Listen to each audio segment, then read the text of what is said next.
Welcome to the show that brings you closer to the thrills and spills of the World Rally Championship. Welcome to the WRC Rally Magazine. This week we're packing our bags and heading to the sunny Algarve as 2007 sees the return of Rally Portugal. In today's programme we take a look at the challenges of writing pace notes for the 2007 calendar's brand new events.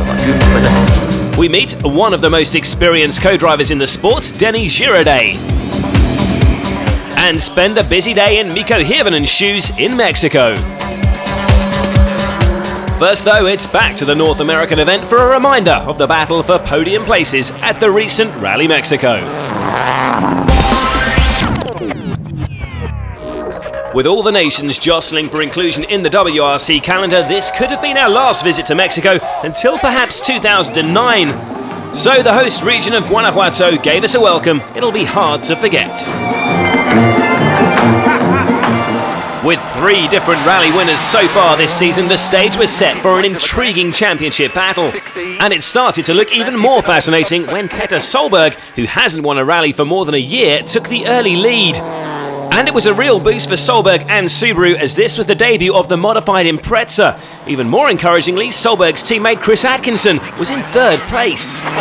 It's a good start and good feeling, and the car is going in the right direction, so it's good. Second overall was Sebastian Loeb, the C4's debut on gravel, looking equally promising. While the Fords of Marcus Gronholm and Mikko Hirvonen, the men 1st and 2nd in the Drivers' Championship, were down in 5th and 6th, there was also bad luck for Stobart Ford as Henning Solberg rolled on stage 1. But the afternoon brought a dramatic change of fortunes for brother Petter when his oil pressure lights started flashing on stage 5. At the end of the stage, the Impreza had no oil pressure at all. Rally over for Petter and co-driver Phil Mills. It's fairly obvious that, we've got no oil pressure, and that's the end of that, I'm afraid. So Sebastian Loeb inherited the lead and went on to pull away from the rest of the field. Another fine drive from the Frenchman. Subaru, however, still had Chris Atkinson, now in 2nd place, and they were also greatly encouraged by the new car's performance and pace. And on day 2, Marcus Gronholm in the number 1 Ford was fighting back. It turned out his poor display on day 1 was in part due to a temperature sensor fault, and with that fixed, he was in superlative form. He couldn't catch Seb, but he was fast enough to climb above Atkinson, Danny Sordo and his teammate Hirvonen to take 2nd place and make himself secure in that position. The only battle remaining in the final day was for the final podium place. Mikko Hirvonen should have been safe in 3rd, but a spin on day 2 cost him 25 seconds.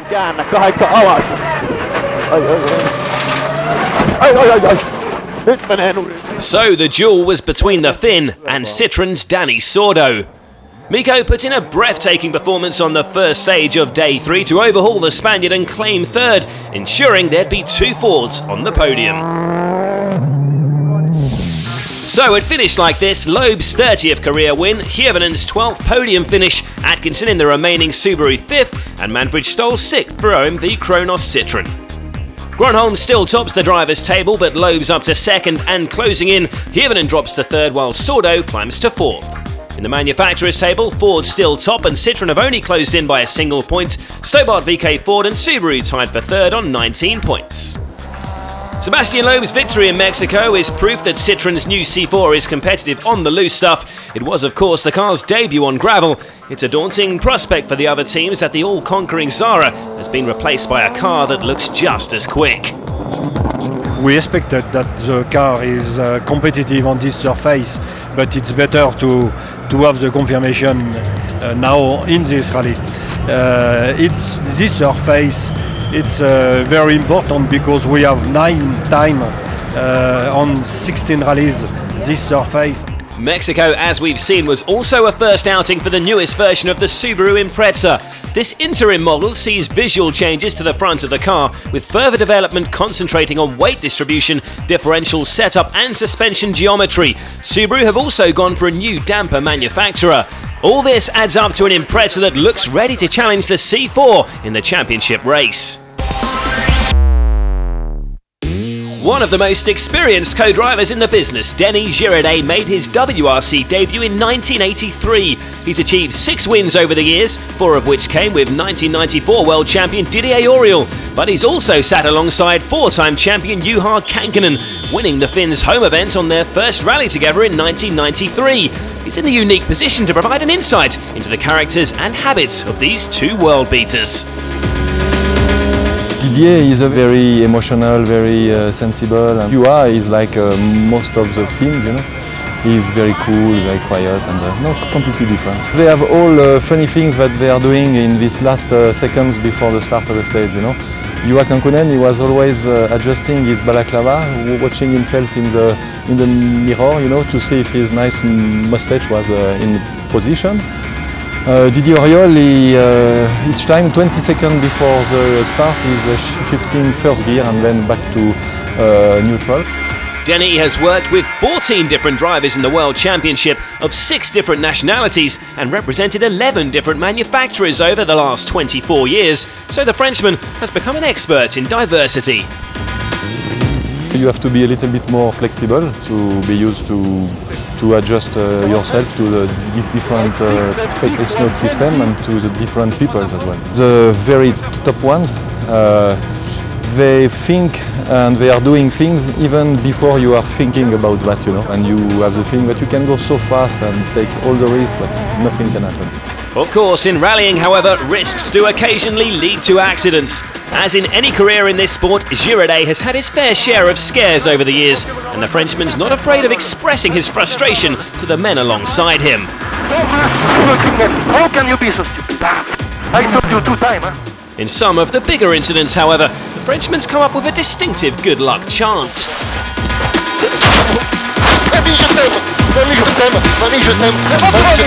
It's a story which started back in 1988.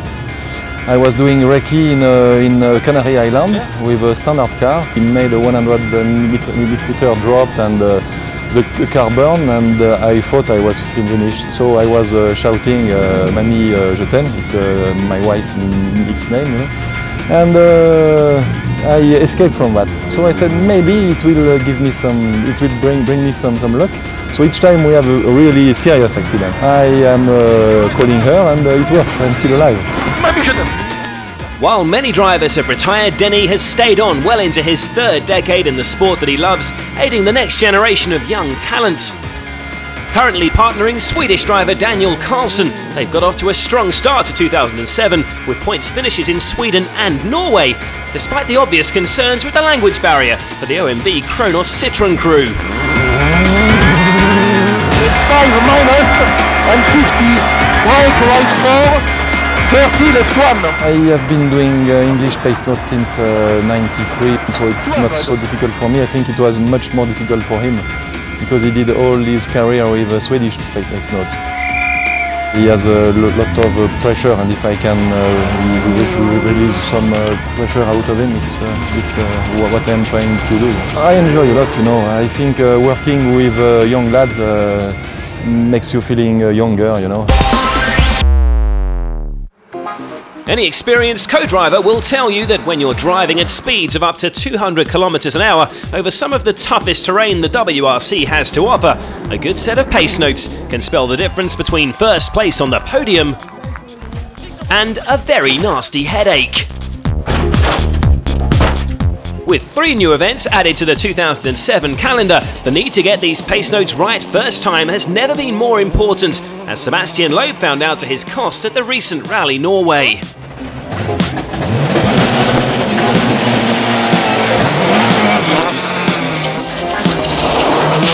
My notes are too fast, and a lot of corner I was not confident. Before even setting foot in their WRC cars, both driver and co-driver will have already spent 2 days doing 2 passes of every stage in a recce car, writing and rewriting pace notes describing every detail of every corner, crest and bump.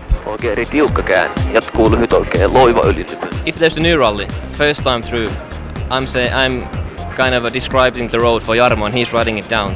And then second time Jarmo is reading the notes for me, and I make corrections if it's needed.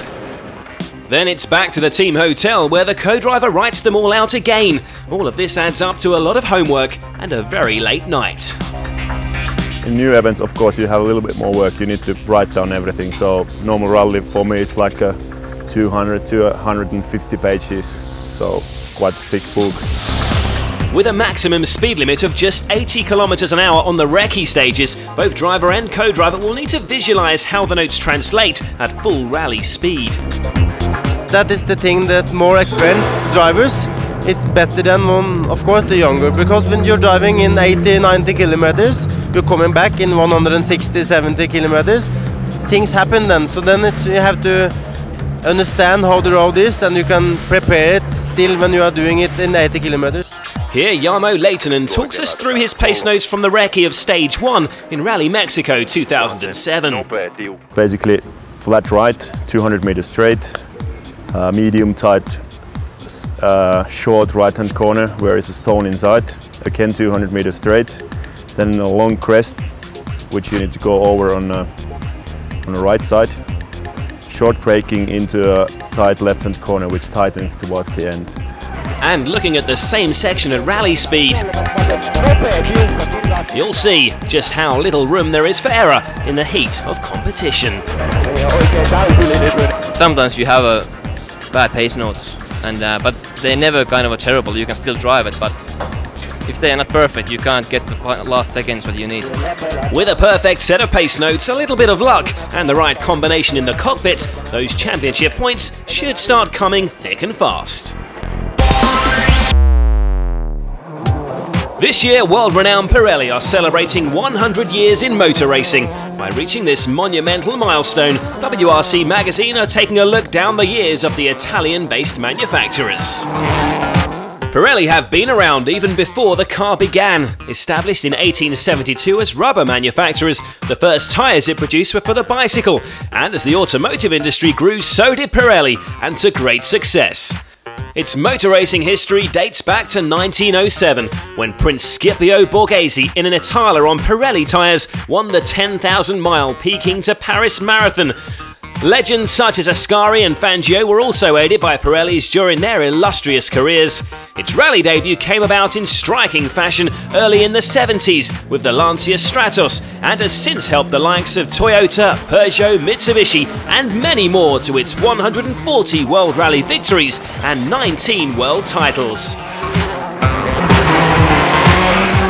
In their recent history, Pirelli have given championship title after title for the Subaru World Rally team and drivers such as Colin McRae, Richard Burns and Petter Solberg. This season, with BF Goodrich supplying all the World Rally teams, it takes another Italian to fly the Pirelli flag in privateer Gigi Gali. In 1964, the company took an unusual tangent that's made them just as famous, the Pirelli calendar.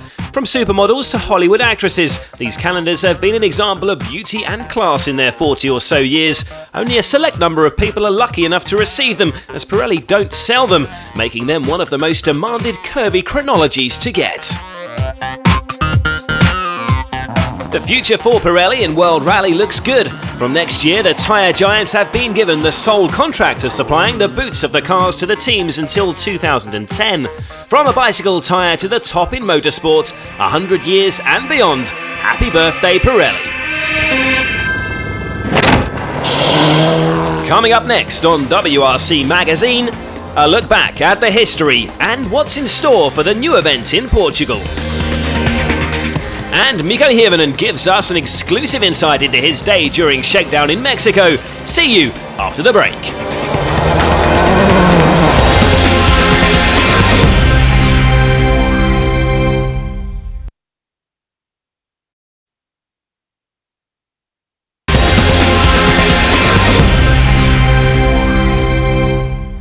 Welcome back to Rally Magazine. With Portugal returning to the calendar in the next round, a look back now at how a combination of jumps, stunning stages and devoted fans in their thousands has earmarked this event as a classic in the pages of WRC history and has won it many fans since it first appeared in 1973.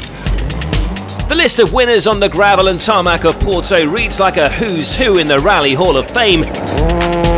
Legends such as Carlos Sainz, Tommi Mäkinen and Francois Delacour have all topped the podium here before Portugal sadly said goodbye as a WRC round in 2001. The Fafe test was quickly established amongst the holy grail of WRC stages, with drivers launching themselves record distances over its awesome jump. It was a really very famous jump. I remember my first time it was with Oriol Gomez with the Seat Ibiza, and it was really incredible how thousands of people were looking this big jump.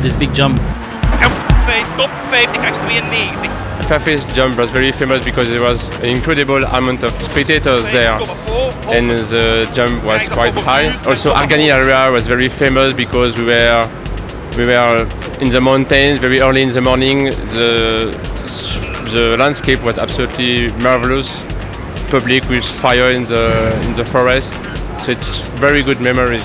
It wasn't always sunshine and smiles though, as the weather around Porto on the northwest coast could be notoriously unpredictable. Its last WRC entry in 2001 saw the likes of Finn Tommy Mäkinen battle against the elements as the rally descended into a mud bath.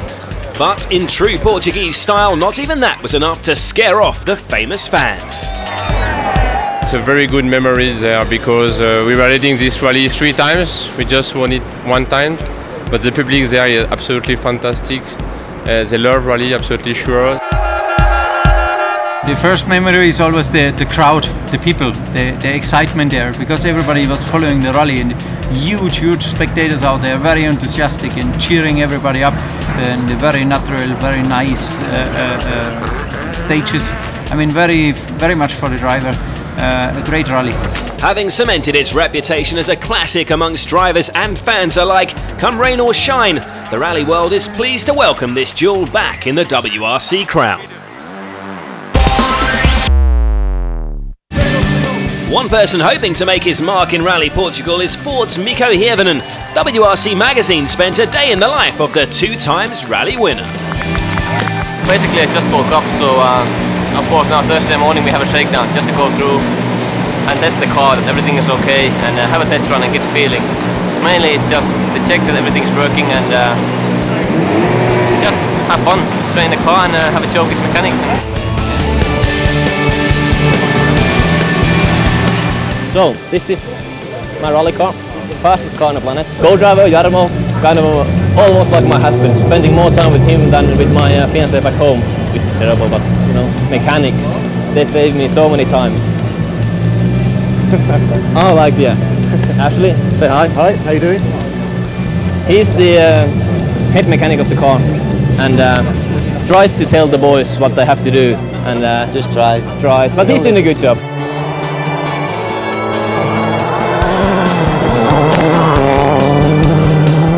Basically, all the thing I found that I could complain steering wheel to be too low. Imagine that. So, quite good job from the boys. With the driving over for the day, Mikko spends countless engagements with the world's press. My name is Mikko Hirvonen. We're going to have a rally now in Leon, and I'm expecting to have a big fight against everybody. So, So, freshening up from the shower after the shakedown, so now is the next thing. Need to go to the FIA press and talk about the rally and what I think about it. It shouldn't take that long time. Only thing is that, like in Norway, just find a good speed and kind of find a little bit more courage. He wants to be a rally driver and a good rally driver, so when we're off duty, he's funny, making jokes all the time. You need to be very aware of what he's doing, otherwise you'll be busted. Can you hear me? He's got that very cheeky way with it as well, which is, you know, it's quite refreshing because, and he likes to wind up a lot of the boys in the team, so it's good fun to have around. Yes.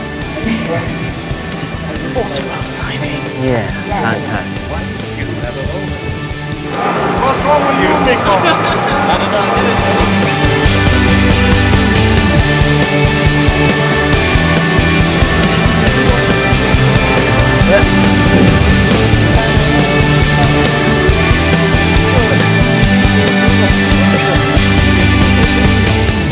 This is kind of a tradition in Mexico every year. The start has been in Guanajuato. Organizers, they have arranged kind of a bus ride for everybody, and all the drivers we just get in. And it's a really nice place to start a rally. In a way, these feel a lot longer than actually rally days. It's just smiling and waving and autographing all the time, but part of the job, so I'm not going to complain.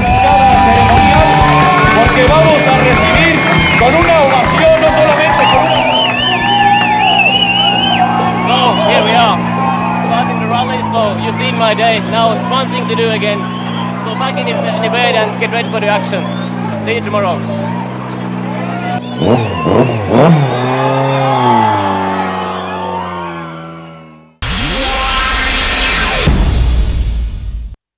Hirvonen and the rest of the WRC field are returning to Portugal after an absence of 6 years next, and its return is a popular decision. They've certainly put a tremendous amount of effort and commitment into it towards helping to get all the teams there and everything as well. So I'm sure it's going to be a welcome event back to into the World Championship. I think it will be a nice rally. I know it's a big passion there from the people for rallying. So I think it's nice to go back in this kind of land. From the historic base around the coastal city of Porto in the northwest of Portugal, the events move to the south coast and the tourist destination of the Algarve, with the service park and rally HQ close to the city of Faro. The base for the event is around the impressive Algarve Stadium, with a unique looking Super Special to be run 2 times in the arena itself. The gravel roads in the surrounding hillsides play host to the remainder of the stages, and the organisers are confident the events will be a popular one.